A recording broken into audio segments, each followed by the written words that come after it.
lagi di channel Arah Langkapedia, channel yang membahas seputar review hotel, review tempat wisata, dan review kulineran. Kali ini Arah Langkapedia, mungkin channel ini akan beralih ke, aku namainya sih section atau hashtagnya jurnal WHP gitu ya. Jadi karena mungkin beberapa tahun ke depan aku akan membahas seputar bagaimana kerja di Australia.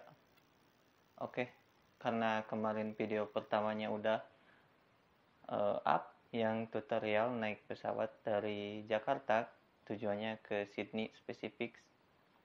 Jadi setelah proses yang sangat panjang, yaitu dimulai dari war SDWHP, terus ngumpulin persyaratan, dan akhirnya aku dapat setelah ikutan war 2 kali, yaitu batch Maret 2024 dan yang Oktober gitu. Aku dapatnya yang batch Oktober. Jadi setelah persyaratan kekumpul dan dapat surat saktinya itu, anak-anak WHP bilang surat sakti yaitu surat dukungan dari pemerintahnya kita sendiri. Jadi kalian udah berangkat dan bisa berangkat kalau udah dapat SDU dan terus lanjut medical check up dan visanya granted, kalian tinggal berangkat dan OTW ke tujuan dan tempat masing-masing. Biasanya tiap masing-masing atau individu punya plan sendiri-sendiri. Jadi hal pertama yang akan dibahas yaitu tempat rent atau tempat kosan lah intinya kalau di Indonesia nyebutnya. Jadi aku dapat beberapa travel mate, satu orang dari Jogja, satu orang Pontianak, dan satu orang lagi nyusul dari Jogja. Cuman kami beda dapat tempat rent dan aku dapatnya di City, yaitu di Mascot. Karena kenapa tujuannya ke City dulu? Ini saran juga buat kalian yang mungkin kedepannya akan mengikuti perjalanan working holiday visa atau ada yang berniat biar aman aja. Kenapa harus cari aman ya? Karena di City sangat aman untuk transportasi publiknya, terus akses kemana-mana, tempat makan juga. Mungkin ada juga sih beberapa yang langsung ke regional, jadi itu semua kembali ke masing-masing. Cuman tetap disaranin kalau solo fighter mending tetap OTW-nya ke City dulu. Karena aku tujuannya ke Sydney, jadi dapat rent di Mascot. Aku OTW sekitar tanggal 30 Desember 2024 dan sampai di Sydney itu tanggal 31. Hamin 1 sebelum tahun baru gitu ya. Jadi lumayan rame tuh di airport. Kebetulan ada beberapa barang yang kelebihan gitu. Maksudnya kelebihan itu kayak bawa rokok.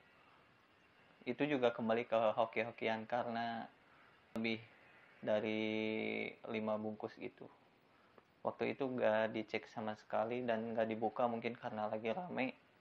Dan setelah sampai di Sydney Airport, hal pertama yang harus dilakukan adalah membeli paket dan membeli kartu opal, kartu paket internet, dan kartu opal itu untuk akses transportasi. Karena aku dekat 2 stop dari airport internasional ke Mascot, itu cuma 2 stop.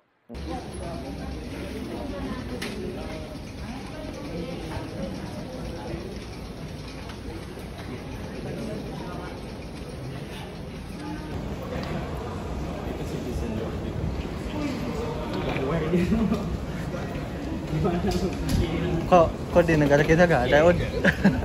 Gak ada. Dibedain harus nanya dulu sama OB-nya. Dibedain gitu. Oh ada. Masa? Ada.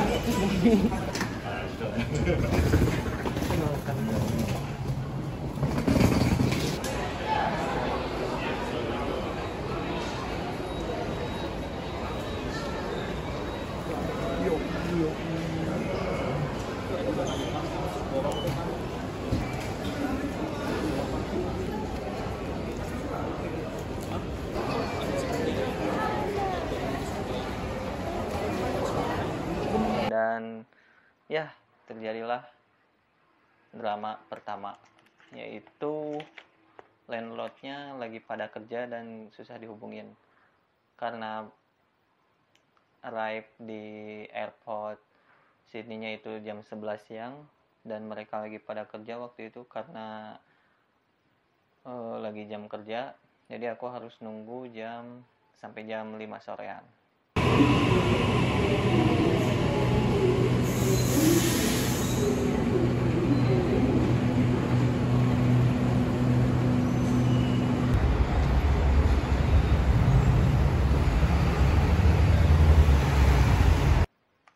Dan ini episode pertamanya, yaitu review rent di City. Harganya $215, udah include sama beras. Dan ini seperti AC, water heater, kompor mau masak bebas, dan listrik include bill gitu ya. Harganya kalau dirupiahin sekitar 2 juta, sekitar 1 mingguan. Dan ini kamar yang aku tempatin.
kamarnya sharing untuk 3 orang.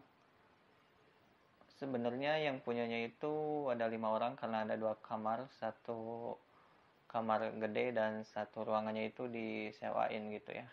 Si yang punyanya ini landlordnya orang Indonesia juga, kebetulan dia pakai visa student.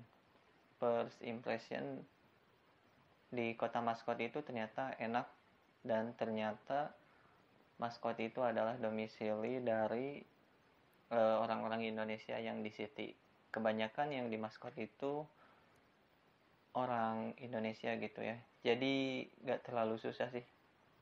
Dan terima kasih juga buat yang bantuin tuh, mungkin ada orang-orang yang nonton video ini, karena waktu itu beberapa kali tethering karena belum beli, karena niatnya pengen murah dan beli di luar bandara gitu ya, beli paket internet SIM card, terus keluar karena niatnya pengen murah, taunya susah gitu, jadi mending beli di bandara aja dan gak apa-apa sedikit lebih mahal. Sangat berterima kasih banyak buat orang-orang yang bantu hotspotin waktu itu. Jadi si maskot ini karena banyak ya, jadi di taman itu yang lagi nongkrong gitu, dan si maskot ini aksesnya gampang kemana-mana, ke Woolies, ke train station, jadi enak lah buat ke holiday-nya dulu. Mau ke Opera House juga cuman 6 stop. Jadi saya saranin buat yang mau ke City Maskot, lumayan, dan tentunya harus siapin duit gitu. Dan ini apartemen yang saya sewa sekitar 2 mingguan. Kenapa 2 mingguan? Karena emang mau ngabisin dulu sebelum mulai kerja. Dan kenapa di City-nya sekitar 2 mingguan? Karena biar persiapan untuk membuat TFN, bank account. Selama di sini juga saya lumayan nganggur karena emang apply-nya belum ada yang nyangkut. Katanya sih karena lagi banyak yang off, jadi lokernya lagi sedikit. Yang lainnya di maskot itu ada warung nasi padang juga, yaitu Medan Cia. Terus apartemen ini sangat komplit, fasilitasnya ada gym, ada kolam renang, yang terpenting sih akses dekat ke mana-mana. Itu next episode akan bahas kelanjutannya gimana. Jadi mungkin video ini cukup sekian dulu, dan terima kasih yang sudah menonton. Kemungkinan channel ini intinya akan berubah haluan dari yang tadinya review tempat wisata, review tempat kulineran, dan review hotel. Mungkin untuk beberapa tahun ke depan akan berubah gitu ya. Dan sebenarnya ini juga untuk dokumentasi saya pribadi aja sih, biar menjadi kenangan aja gitu. Ya, terima kasih yang sudah menonton. Jangan lupa di like, di share, dan di subscribe.